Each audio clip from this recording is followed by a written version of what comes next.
So JVC has recently released new radios, and like most manufacturers in the car audio industry, they don't release new head units each year. Now this is a 6.8-inch multimedia receiver with a capacitive touchscreen. It does have Android Auto and Apple CarPlay through a wired connection. This will also mirror Android phones via USB. We'll do an unboxing and then we'll turn it on to give a demonstration, and finally we'll give you our pros and cons list along with our overall rating.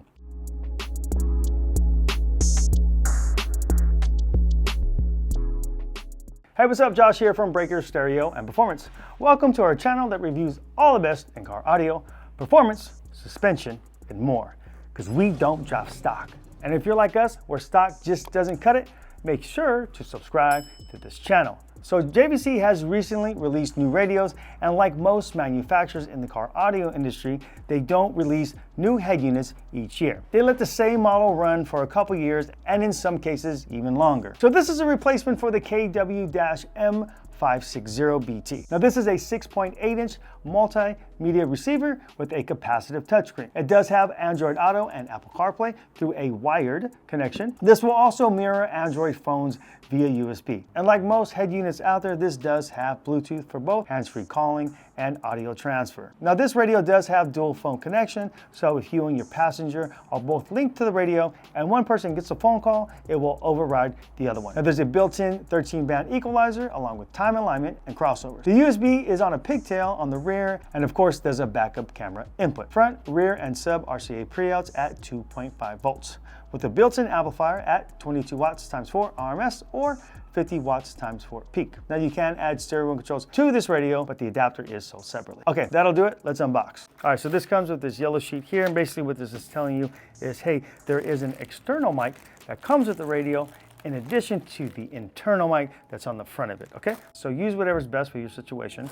You do have a GPS antenna, some mounting hardware screws, trim ring, and then the harness along with your owner's manual and warranty information.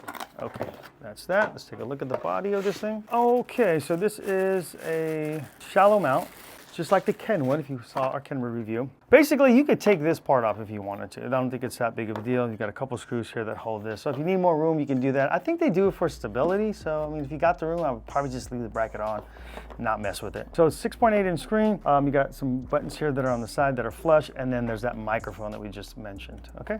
All right, pretty basic in the back. You got your pigtail on the USB, your main cable, your microphone, and then front, rear, and sub RCAs. Make note, the sub is just a single channel, so this is actually 5 pre-outs instead of 6. And then you also have your camera, and there is a video out. I didn't mention that, so you do have a video out there as well. Okay, so the quality on this is a little bit better than the previous model. The previous model was definitely made a little bit cheaper, and it had these universal type European plugs. They're giving you the cable that they use on the nicer Kenwood radio. So definitely made better, so that's a good start. Okay, let's fire this thing up.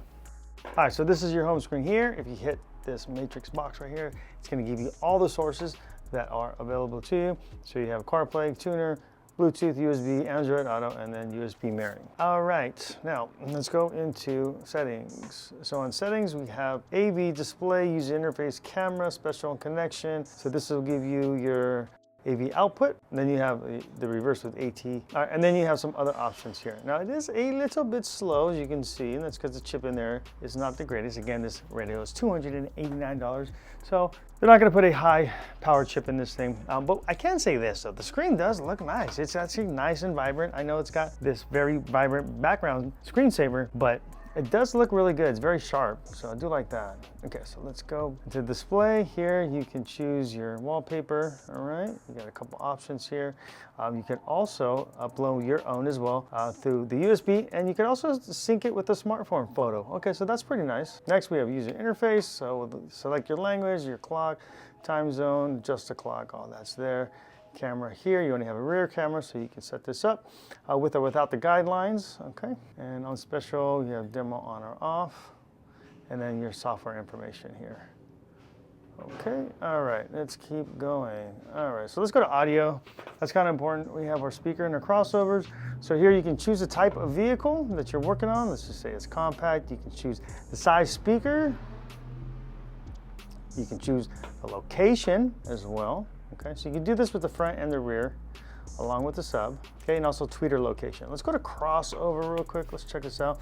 So for your crossover, you have front, rear, and subwoofer, and then you have the frequencies to choose from 30, 40, 50, 60, 70, all the way up to 250, and then you have your slope that you can choose as low as 6 dB and as high as 24, okay? And then you have your rear and your subwoofer. So crossover points are going to be the same as well, and then you do have phase inversion, so if you want them in or out of phase. Okay, there is an explanation behind it, but just listen to your music, see if it sounds better in phase or out of phase. The problem is with bass, because bass is going to be bouncing around in your car environment. Sometimes when you have them phased differently, it will actually sound a little bit better. If you don't hear a difference, then I would just leave them in phase. All right. And then let's go to the EQ. So EQ, here you have a 13-band EQ. You do have some presets here on the bottom you can choose from. If you want to choose the frequencies yourself, you just grab the frequency and move it up and down. All right, and then you also have your subwoofer level there as well. All right, next, sound positioning or delay time alignment. So here you have some presets. So if you want to set it to, let's say, the front driver's side, front left, you can hit that right there and it will do some adjustments for you.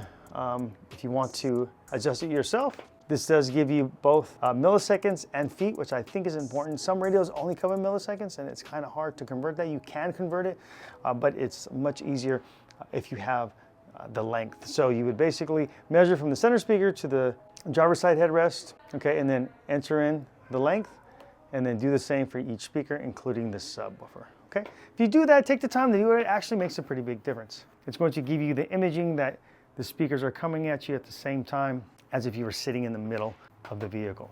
Okay, moving on. All right, so balance and fade, we're not gonna go over that. Volume adjustment, volume offset adjustment. So you can adjust here, each source individually. All right, so if let's say your Bluetooth is coming in too hot, you can always back it down, okay? Or vice versa. All right, sound effect. All right, here you have your bass boost from off to 3. There's also your loudness from off to high. And here you can actually turn off or on the amplifier that's built into the radio. So if you have external amplifiers, just go ahead and turn it off. That way you're not running the amplifier any harder than it has to, because you're not utilizing that portion of it. And if you do have amplifiers, I would recommend just to set those off. Okay, you're not really gonna need that, because you're gonna get the extra boost from the amplifier. In most cases, if you start to select these, it will run you into distortion. If you're running off the power, the radio does give you a little bit of boost. So, take a listen to it, use your discretion. All right, let's check out Apple CarPlay. All right, as you can see, the icon just popped up, so I can hit that there. All right, and so here we have Apple CarPlay. Right now I'm running some music. And then we have our apps here. Now, you can tell that this is a little more responsive than it was in the menu. So when you're running Apple CarPlay, it is much quicker, thank God, not as laggy. Because when your phone's plugged in, you're running off the software of the phone. Okay, so real brief for those of you that are not familiar, in Apple CarPlay or Android Auto, your main applications are gonna be navigation, music, and messages.